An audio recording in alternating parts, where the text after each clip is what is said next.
half a century, the blue and gold shield of the 129th Rescue Wing has been a lifeline for California and the country. When it's time to jump, we don't flinch. We've been on the front lines of firestorms, fighting the flames on the ground and in the sky. We provided relief to devastated communities, and we saved lives, rescuing those in need from the coast of California to the mountains of Kandahar. It's been 50 years of commitment, sacrifice, and excellence for this storied wing. But it's a story that almost ended before it began.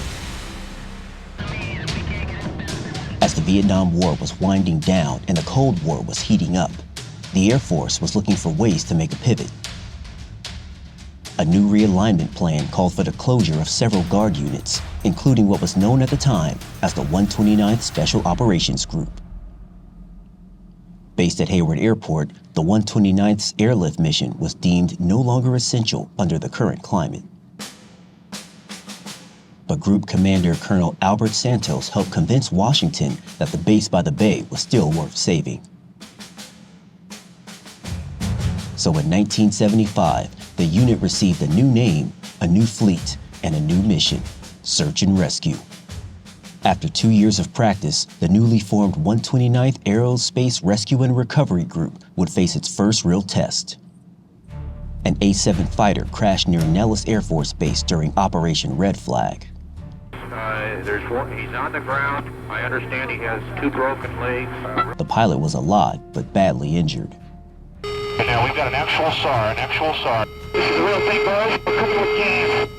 Within seconds, a nearby Jolly Green Giant crew from the 129th broke off from their refueling exercise and raced to the rescue. We picked them up, we got them in the helicopter. All I could think of was, please don't die in my helicopter. Please don't die, you know.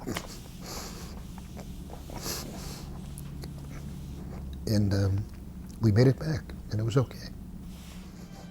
The team's quick response that day earned the entire group validation, proving we're ready to answer the call. The next 3 decades would see the rescue unit spread its wings, taking flight across the bay from Hayward to Moffett, graduating from a group to a wing, and saving nearly 300 lives. We were ready for anything. Then came the day that changed everything.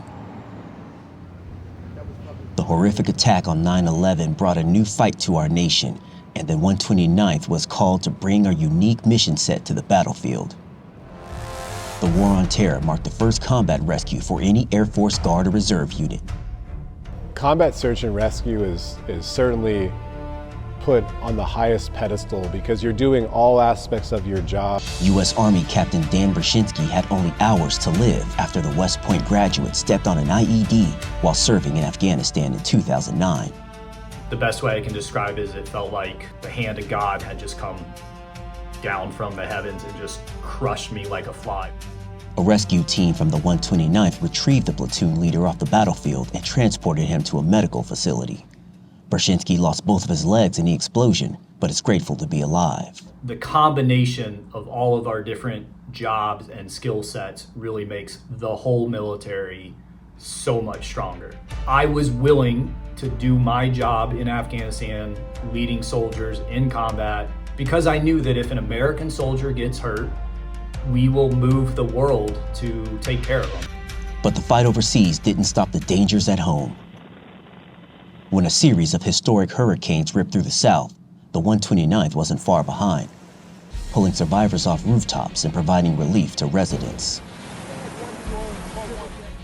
Meanwhile, in California, wind-driven megafires became an annual occurrence, leaving entire communities in rubble.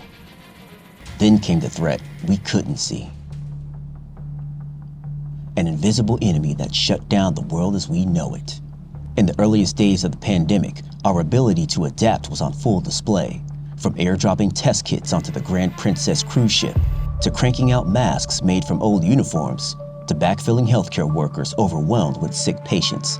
The world's changed in the last 50 years, and we've evolved in response. But one thing that will never change is our reason why. These things we do